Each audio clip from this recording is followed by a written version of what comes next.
Ô, professor, Sim. boa tarde. Boa tarde.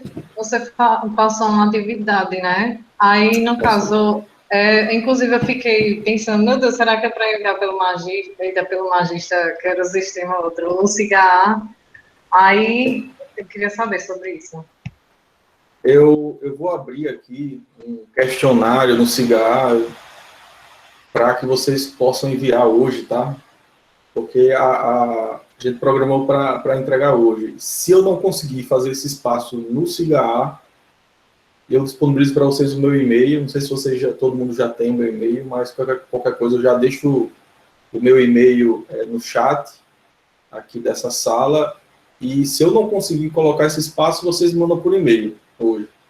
Mas eu vou fazer o seguinte, eu logo após a aula, eu trabalho aqui para criar o espaço para o envio do trabalho e vou colocar aqui para até o final do dia. Vocês podem enviar. Tá? Agora, se eu não conseguir, aí vocês me mandam por e-mail. Ô, professor, mas você vai dar um feedback para a gente? Porque, assim, eu mesma fiz, mas, Claro. assim, eu fiquei assim, será que eu estou no caminho certo, entendeu? Então, isso aí tem que dar um feedback, porque para saber se realmente vocês estão interpretando bem, né, os elementos ali, né? Foi até a parte de... Foi até a introdução, né? Foi isso? O senhor pediu para a gente analisar os elementos dentro do artigo. Tá. Beleza. Mas foi até a introdução ou não? Foi completo? Não, foi completo. Completo, Não, beleza. foi ele completo. Tá ótimo, né? Beleza, tranquilo. Mas foi levando em consideração aqueles parâmetros do artigo anterior. Claro. Isso. Perfeito, Exatamente. perfeito. Exatamente. Não, tranquilo, muito bem, isso aí mesmo. Que são aqueles termos lá que a gente viu no artigo, né? Importante sempre explorar. Legal, eu vou tentar criar esse espaço para vocês enviarem, tá, o conteúdo, o trabalho. E aí eu informo também aqui no grupo. Se eu não conseguir, eu já mando uma mensagem aqui que vai para o e-mail de vocês, para que vocês possam enviar para o meu e-mail. Mas eu vou fazer isso logo após a aula, eu já faço isso aí. Bom, a gente vai começar então a aula abrindo então para que vocês possam falar um pouco, né, sobre o que vocês viram assim de mais marcante na videoaula da semana anterior com relação à redação científica, as partes referentes à metodologia, resultado de discussão e conclusões. Então, eu já abro o espaço aí para que vocês possam falar um pouco, né, sobre o que vocês viram aí de mais marcante. E aí a gente pode debater um pouco sobre as observações. Tá? Pode ser?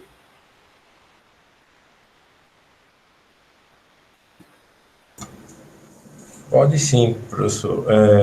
Inclusive, eu assistindo ao vídeo ontem, o que me deixou mais, assim, intrigado de certa forma, foi na hora do resumo, da gente já apresentar alguns elementos aí do resultado das discussões e também de não deixar o leitor ansioso, né, para fazer a leitura, que geralmente a gente faz isso numa redação, a gente deixa um pouco suspenso no ar para que ele fique curioso de ler o artigo.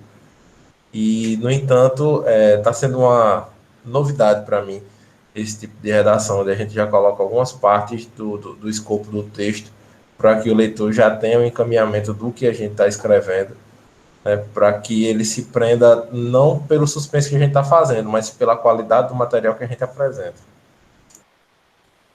Isso, exatamente. Comentei também um pouquinho sobre isso, né, do resumo na aula anterior. E essa questão do suspense também a gente discutiu um pouco, mas é isso aí que você está colocando. No resumo, a gente tem que apresentar principalmente a conclusão. Esse é o grande objetivo do resumo, trazer de forma mais rápida a conclusão principal do estudo. Caso ela não já tenha sido apresentada no título, porque é outra maneira muito interessante também, pouco feita ainda, mas bem aceita, que é apresentar, né, a conclusão principal já no título do trabalho, e caso não seja, né, possível, ou caso os autores tenham optado por mudar um pouquinho, né, a cara do título, apresentar isso tem que estar obrigatório no resumo. Então, realmente, esse gênero literário, né, que é a redação científica, não requer suspense, né, um gênero que precisa ser realmente levar logo, entregar logo ao leitor de forma mais rápida a conclusão principal. Isso precisa ser feita, né, no resumo, caso já não tenha sido feita no título. Professor, Sim. eu fiquei com uma dúvida assistindo o vídeo em relação à questão das palavras-chave. E o senhor fala que a gente tem que usar palavras novas para ganhar visibilidade, a utilização também de possíveis sinônimos, né? E aí eu fiquei pensando, isso no caso, e aí foi na parte do resumo, se eu não me engano isso. A gente, no resumo, na parte das palavras-chave, deve usar as palavras que estão citadas no resumo, Então, ou a gente pode usar palavras diferentes? Por isso que eu fiquei sem vocês entender. podem usar palavras diferentes, porque o resumo ele vai ficar também disponível na ferramenta de busca. Então, como o resumo inteiro, o título inteiro fica na ferramenta de busca, daí eu não recomendo também usar algumas partes, né, do resumo ou do título nas palavras-chave. Tentar mudar um pouco, né? Obviamente, né, tem que estar relacionado ao trabalho, mas aí você pode ampliar a possibilidade do teu trabalho ser achado, né, pelas pessoas, pelos leitores. Então, minha recomendação é usar sinônimos, é uma boa. Acho que os sinônimos é bem legal.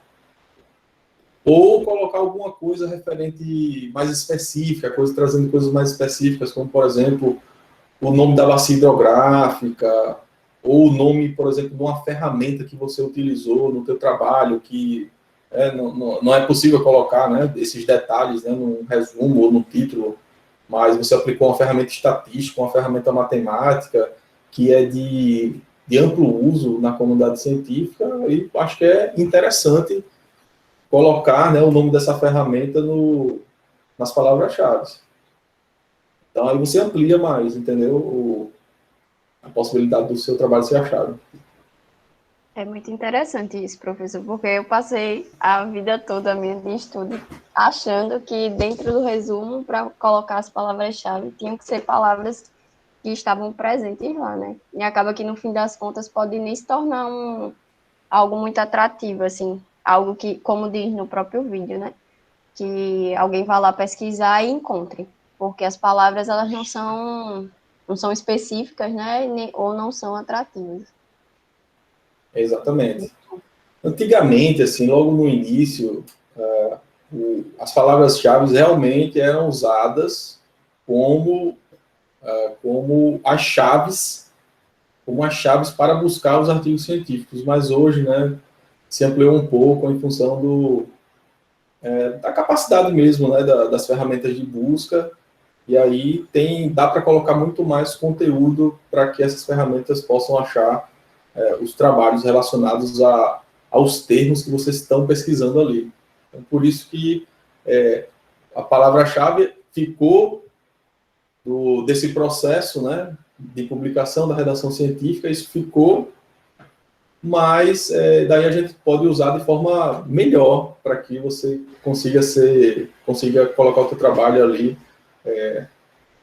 dar mais visibilidade ao seu trabalho. Então, basicamente é isso que a gente tem que fazer hoje com as palavras-chave, mas o resumo e o título, geralmente as ferramentas de busca, quando vocês colocam alguma coisa, alguma palavra, né, que vocês queiram achar algum artigo relacionado nas ferramentas de busca, o que é que vai acontecer?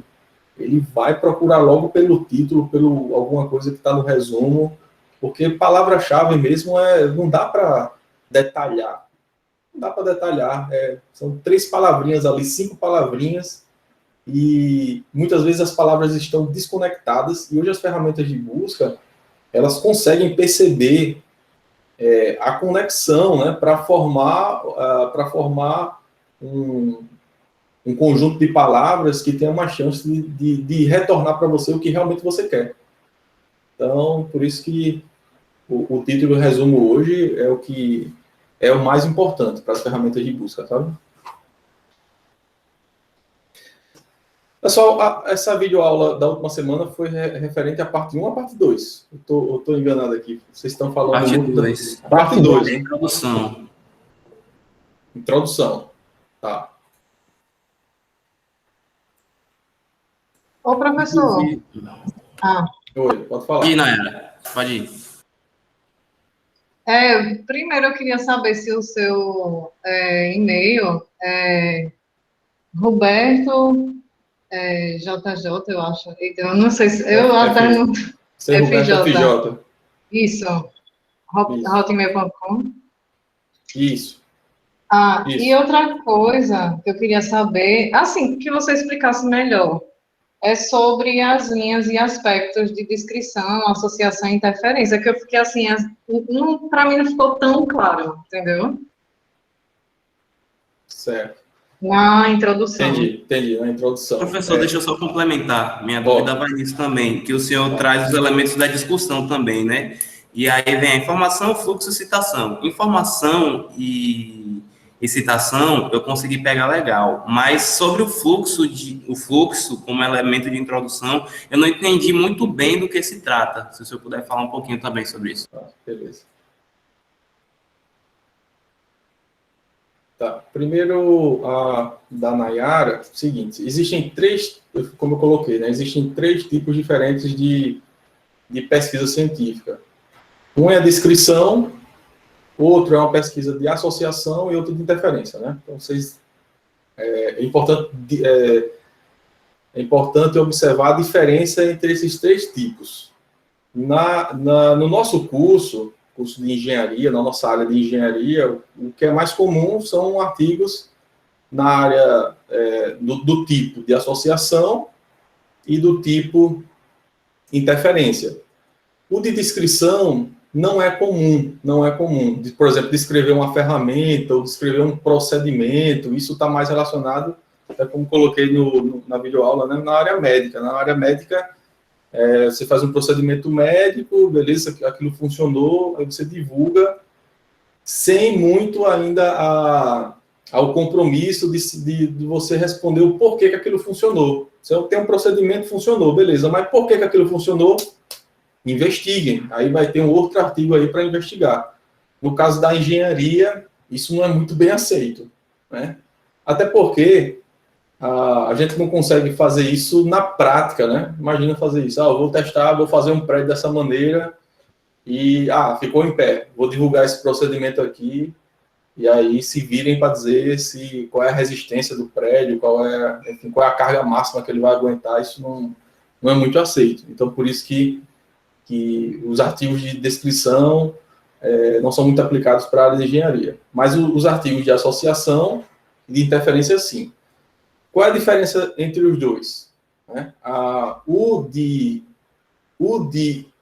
São muito parecidos, na verdade. Né? Eles tentam sempre descrever um fenômeno, então vocês vão provavelmente vocês vão ter um fenômeno de interesse nas mãos aí para trabalhar, e esse fenômeno de interesse, ele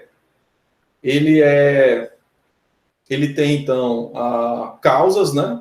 E as causas geram o efeito. É a famosa causa e efeito, né? Então, eu sempre vou ter, né, elementos de causa e eu vou ter elementos lá de efeitos. Então, o artigo de associação, ele só tenta fazer realmente a associação entre variáveis de causa e variáveis de efeito, sem ainda ter que explicar muito o porquê daquela relação, por que existe aquela relação. Acho que eu dei como um dos exemplos, foi, por exemplo, a relação entre, no ambiente aquático, a relação de eutrofização entre fósforo, a concentração de fósforo na água e a concentração de algas. Então, enfim, se você aumentar a concentração de fósforo na água, vai aumentar a biomassa de algas. Beleza, isso é bem documentado na literatura, né? Mas por que aumenta? Qual é o mecanismo que faz com que a biomassa de algas cresça em função do aumento da concentração de fósforo? Então, a explicação desse mecanismo cabe a um artigo de interferência, entendeu? Então, essa é a grande diferença, que é a seguinte, é explicar ou não o mecanismo que está associado à relação causa e efeito.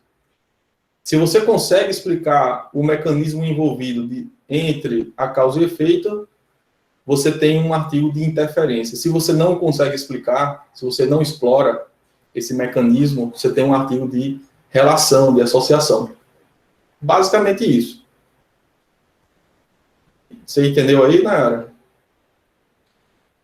Entendi sim, professor. Você consegue fazer analogia, por exemplo, com o teu trabalho, isso? Acredito que sim. Tá. Isso é o mais importante, né? Uhum. Eu vou falando as coisas, mas vocês têm que imediatamente já se imaginar no trabalho de vocês e dizer, beleza, eu estou aqui, o meu trabalho é esse, o que é causa, o que é efeito, quais são os mecanismos, né, que vão afetar essa relação causa e efeito, e aí sim vocês podem enquadrar o teu trabalho como um trabalho, né, um trabalho científico de associação ou de interferência. Certo? Então é muito importante esse enquadramento. Perante assim o que vocês têm e perante o que vocês estão propondo fazer. Com relação, vamos lá, o Alisson falou sobre... Que mesmo, Alisson? Não anotei aqui tua pergunta. Para repetir? Sim, pode repetir, por favor? Sim, é sobre uma dúvida que eu fiquei nos elementos da introdução. O fluxo Certo. não ficou muito claro para mim. Beleza. Fluxo, né? Fluxo de ideias. Deixa eu ver aqui se eu acho... Tá, achei aqui. Muito bem. Bom, você tem... o que seria o fluxo? Né? O fluxo é a argumentação dentro do item introdução que vai, então, de argumentos mais gerais para argumentos mais específicos que estão ligados ao propósito da sua pesquisa. Então, o fluxo é o leitor observar exatamente isso. Então, você sair, inicialmente, você começar a sua introdução contextualizando o problema, contextualizando a área, certo?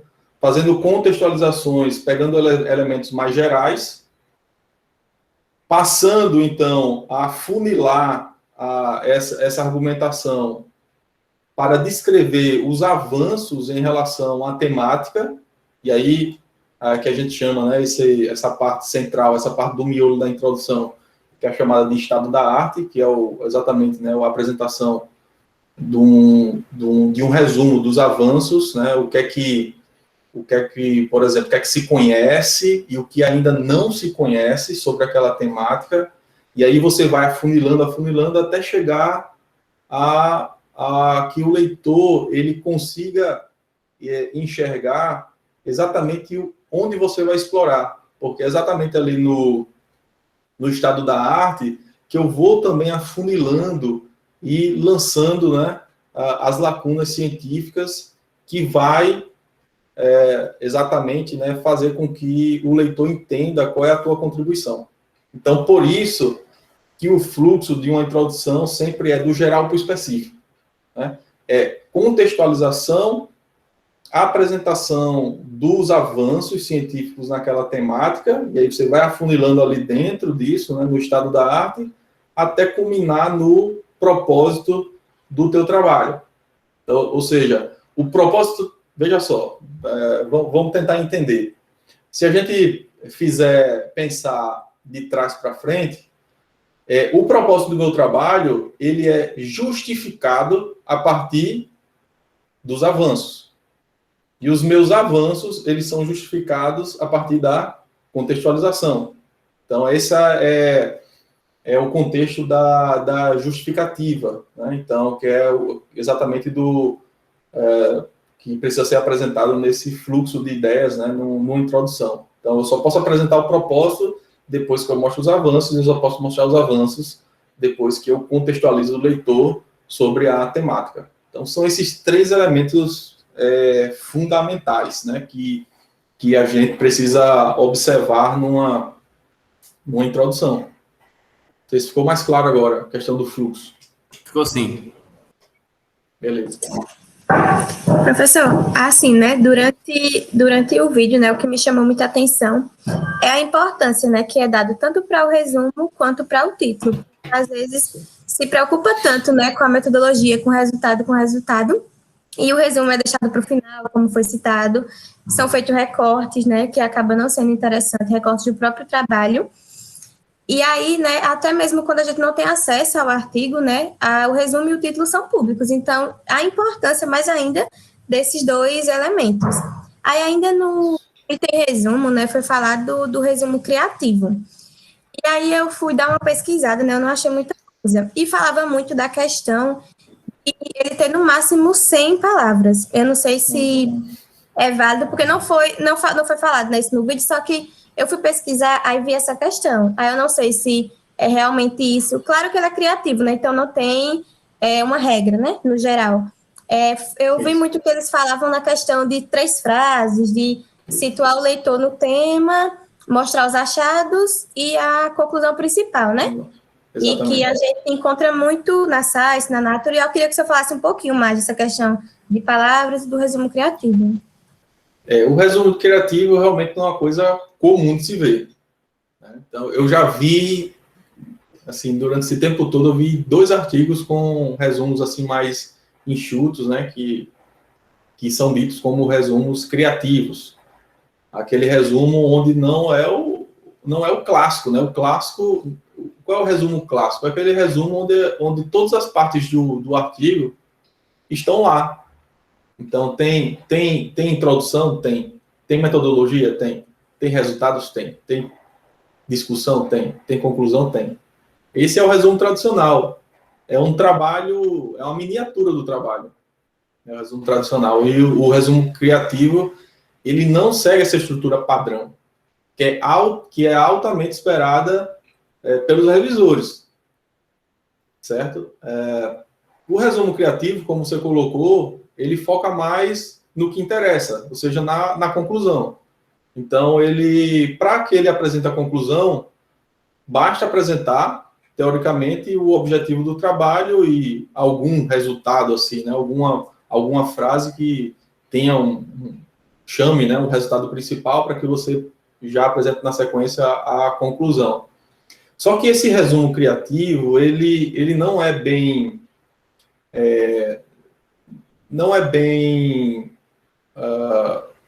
absorvido assim em revistas muito gerais, sabe? Então, você tem revistas gerais assim na área de recursos hídricos, saneamento, onde a contextualização é importante. A contextualização é muito importante para o leitor, porque você tem ali um público que é muito diversificado. Então, aquele artigo vai atender só para uma pequena parte dos leitores que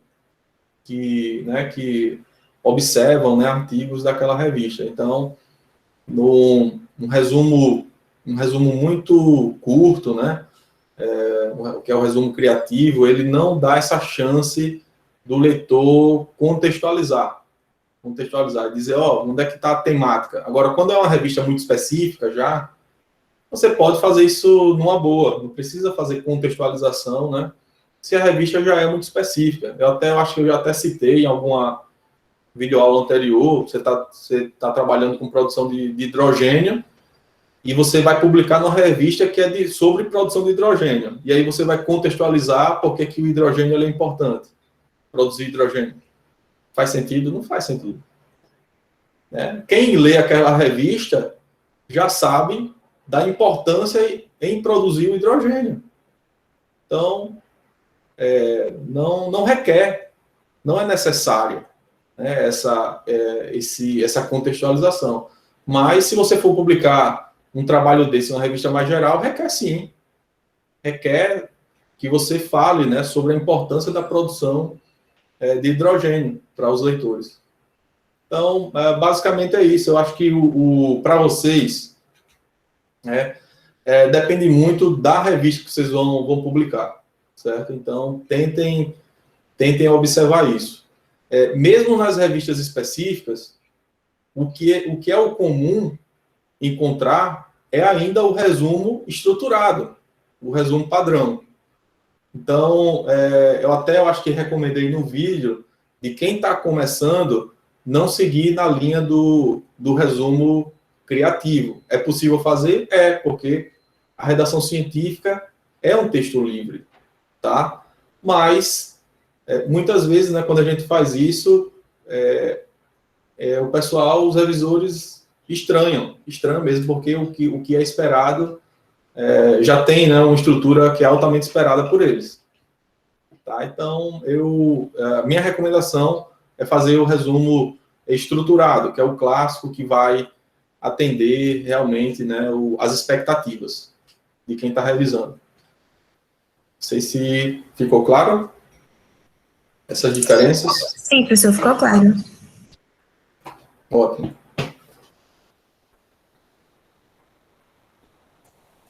Eu estava vendo aqui, são 3 partes, né, da redação, que eu separei em 3 vídeos, e essa parte vai até a introdução, né?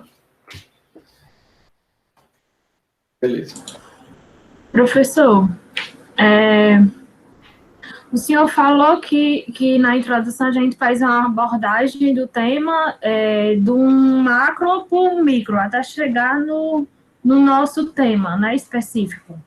Exato. Aí o senhor falou no vídeo sobre, na introdução, você falar sobre a sua lacuna científica e os objetivos, não é isso? A lacuna científica, ela vem nos objetivos? Você fala sobre ela nos objetivos? Não, a lacuna científica, ela vai exatamente... ela vai abrir caminho para que você apresente seu objetivo. Então, a lacuna científica, ela tem que ser apresentada imediatamente antes do objetivo. Não sei se eu comentei isso no vídeo, eu não lembro, mas o que acontece? Se você tira o teu objetivo, que geralmente é apresentado no último parágrafo, e daí você pega esse texto sem o último parágrafo que tem o objetivo e pede para que outra pessoa leia, e se a outra pessoa ela consegue identificar qual é o objetivo do teu trabalho sem ler, é porque você lançou corretamente, né, o uso de uma lacuna científica, onde fica muito claro qual vai ser a sua contribuição. Então, a lacuna científica ela é apresentada imediatamente antes do objetivo do trabalho. Então, seria... geralmente, a gente vê isso no penúltimo parágrafo. Logo no final, assim, do penúltimo parágrafo, para dar a deixa de apresentar o objetivo do trabalho. Agora, não quer dizer que um trabalho tenha apenas uma lacuna científica, não quer dizer isso. Você pode ter mais lacunas científicas que você deseje explorar na tua pesquisa. As lacunas científicas, elas vão sendo abertas ao longo, obviamente, né, daquele bloco da introdução, que é o bloco onde a gente apresenta os avanços, que é o estado da arte. E é ali onde vocês começam a enxergar pontas soltas, vamos dizer assim, as pontas soltas dos trabalhos anteriores, né? O que é que os trabalhos anteriores, eles não exploraram, que eu posso explorar no meu trabalho. Eu posso preencher essa lacuna, né? Então, o que é que ainda não foi feito? Então, as lacunas, elas podem ser abertas em função dessas pontas soltas e não necessariamente o teu trabalho precisa ter uma lacuna. Não.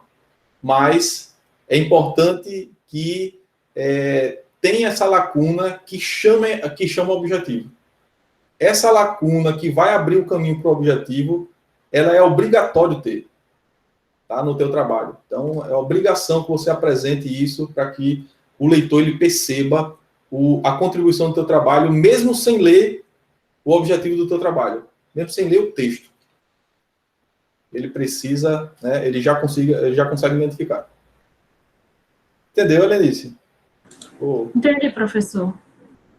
Isso é muito importante, essa questão que a Helenice colocou sobre lacunas é muito importante. E é muito importante que vocês comecem a identificar isso na introdução, nas leituras. Onde as lacunas estão sendo lançadas. Porque as lacunas não são perguntas diretas, assim, explícitas, né, numa introdução. Não são questões científicas. Elas são abertas de maneira, né, de maneira indireta mesmo, entre linhas. Entre as linhas ali, na leitura, você consegue enxergar isso. Então, é importante que vocês comecem a visualizar isso também na introdução, para exatamente usar esse tipo de abordagem, esse tipo de argumentação no trabalho de vocês. Como é que eu posso apresentar uma lacuna científica? De que maneira eu posso escrever para que eu chame melhor o objetivo do meu trabalho? Então, muito importante esse ponto da lacuna aí. Existem lacunas específicas, só para finalizar, né? Existem lacunas específicas que vão chamar o objetivo do teu trabalho, mas também existem lacunas científicas mais gerais, relacionadas a grandes temáticas também, que ainda não tenham sido exploradas. Então, é possível que você até possa abrir uma lacuna científica na contextualização. Só que, muito bem, aquela lacuna é muito grande ainda, eu vou explorar uma pequena parte daquilo ali, tá? Que eu destaquei exatamente no estado da arte, né, onde eu apresento os avanços naquela temática. Tá? Então, podem ter lacunas gerais, mas são as específicas que vão abrir o caminho aí para que você apresente o objetivo do trabalho.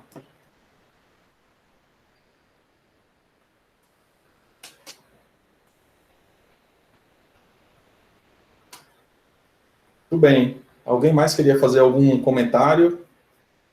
Professor. Sim.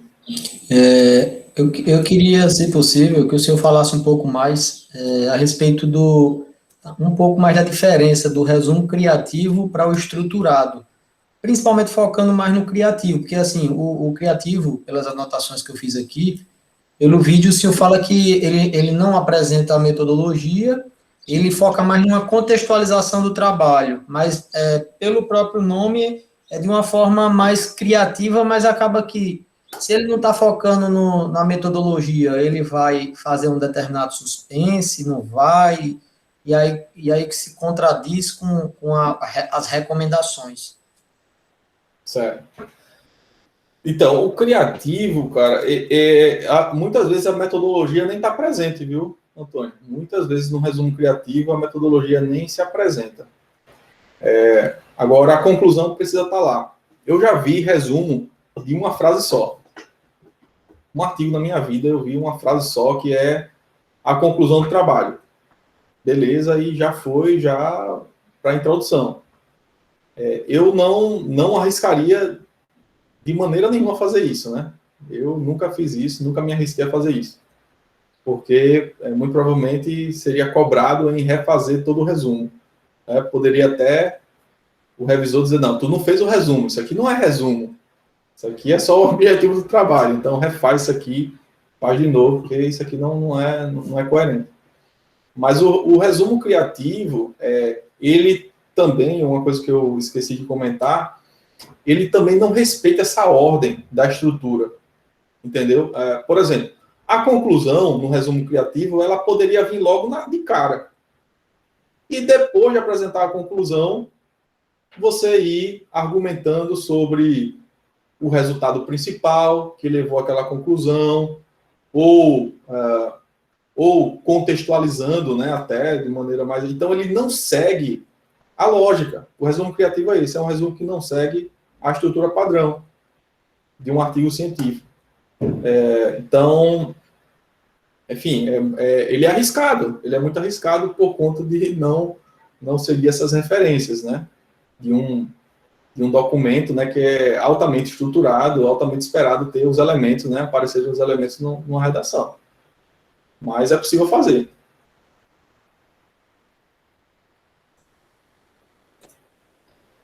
Ficou claro aí, Antônio?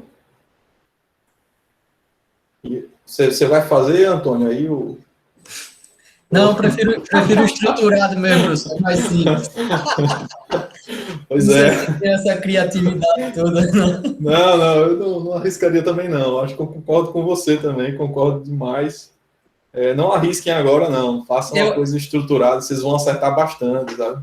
Eu acho assim, como o senhor falou aí, já vi o resumo com uma frase. Eu acho que são situações nas quais o tema ou a própria conclusão é tão relevante que eu acho que não chega a ser algo determinante que vai impedir de uma publicação, né? Então, eu acho que é como se tivesse assim, não, é tão importante aquilo que está dentro daquele artigo que o resumo não vou perder tempo para escrever, vou publicar logo para divulgar ou coisa do tipo, né?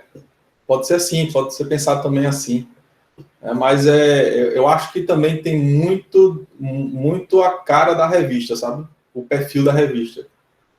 Então, se a revista é muito específica, ainda dá para arriscar fazer alguma coisa assim nesse sentido, mas se não for, nem arrisque, porque provavelmente vocês vão ser cobrados de refazer.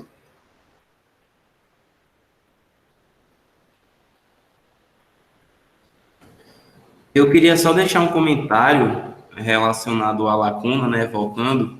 Eu estava assistindo um vídeo umas semanas atrás, eu acho que eu até mandei no grupo da turma. Eu mandei 2, eu não sei se está incluído. Mas lá, o pessoal que fez o vídeo, eles disseram que, como dicas para encontrar a lacuna, né? Eles normalmente vêm nos primeiros parágrafos da introdução, no primeiro ou segundo, mas isso vai variar muito, né? No artigo que eu peguei para avaliar, por exemplo, a lacuna está no 4º parágrafo da introdução, mas tem algumas conjunções adversativas. Eu não sou muito bom de português, mas ela fala que, para identificar, sempre ele vai ser prevendo de porém, entretanto, contudo, todavia, como dicas para facilitar, né? Você entender o que é que o artigo quer trazer na sua lacuna. Perfeito. Uma pergunta no chat. Joia. Se você puder, Alisson, disponibiliza aí depois o link da videoaula, posso colocar lá também para o pessoal acessar. Mas é bem isso aí também. Tem as conjunções que vocês podem facilitar a identificação da lacuna científica, mas como eu até tinha falado, né, já, não tem uma regra geral, né, de onde é que ela vai ser apresentada, como tu colocou. Eu achei, no meu artigo que eu estou lendo, eu achei no 4º parágrafo, mas tem artigo que é apresentado no 1º parágrafo, mas assim, o mais comum é apresentar uma lacuna antes do objetivo do trabalho. Isso aí fica muito interessante. Vocês tentem, na hora de escrever uma introdução, pensar nisso, né? Qual é a estratégia de argumentação aqui para que eu deixe esse caminho aberto para o objetivo do trabalho e que eu apresente a lacuna já imediatamente antes, né, do objetivo. Vocês vão ver que vocês vão receber elogios, pelo estilo, entendeu? Porque realmente facilita bastante, né? Esse tipo de reconhecer realmente qual é a novidade do teu trabalho, qual é a contribuição do teu trabalho. Agora, eu, assim, mesmo depois de muito tempo, assim, dando essa disciplina, o que eu vejo também, assim, da turma, né, que eu oriento, que passa por essa disciplina e que eu oriento, é que realmente tem muita dificuldade. A dificuldade, assim, é muito grande, fazer identificação de lacuna, de identificar a novidade do teu trabalho, e que é uma coisa que, como eu já até tinha colocado antes, né, é uma coisa que vocês precisam explorar mais, porque o trabalho é de vocês, não é o orientador que tem que chegar e entregar de bombejada qual é a pergunta científica, qual é a novidade do trabalho para vocês, não. Vocês precisam, em função das leituras, discutir com os orientadores, né, o que é que vai ser explorado exatamente no teu trabalho. Agora, é claro, sabendo das limitações que existem de infraestrutura, enfim, de viabilidade técnica, financeira, E tudo isso tem que ser levado em consideração. Mas a proposição tem que partir de vocês. E dizer exatamente para o orientador, ó, identifiquei isso aqui, que pode ser um argumento forte para que a gente realize a nossa pesquisa. Pode ser isso, o orientador vai ou não validar. Tá? Então, aí o orientador entra para validar a tua ideia só. E não para dizer, ó, faz isso.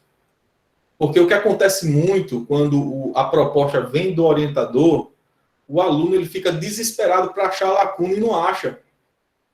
Porque, imagina, o orientador te dá o trabalho e aí você faz esse caminho inverso de ir lendo vários artigos para que vocês identifiquem, né, qual é a novidade do teu trabalho. Então, esse caminho inverso é muito complicado. Então, tem que partir de vocês e tem que ser de forma natural, com as leituras. Isso aí vai surgir de forma natural, certo? E aí, o caminho correto é que vocês levem essa discussão para o orientador para que ele valide. Tenho certeza que vocês vão ser muito felizes, né? Se fizeram isso aí. Vocês vão ver que vai facilitar bastante. E o orientador vai ficar muito feliz também.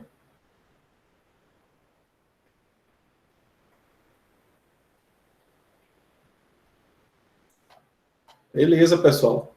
Que bom aí que tem poucas dúvidas. Vocês estão acompanhando bem, tá?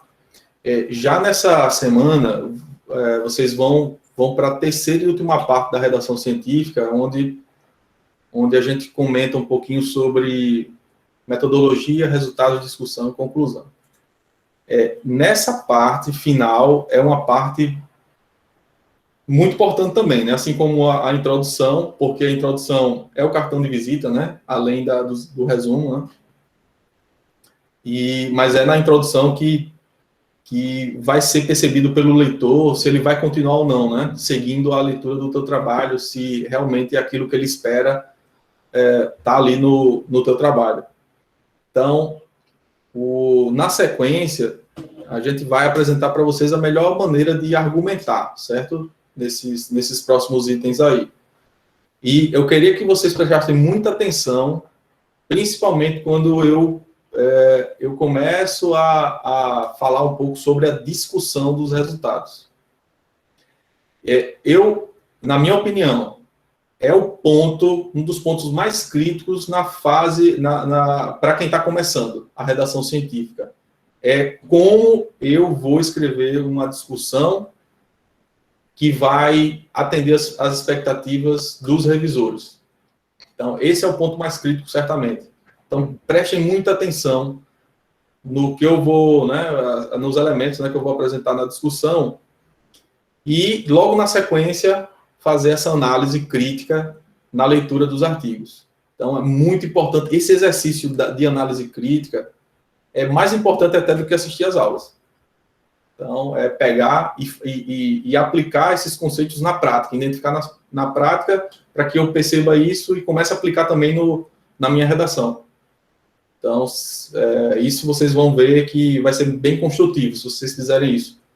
Assistir a videoaula, praticar na leitura e depois aplicar isso na redação.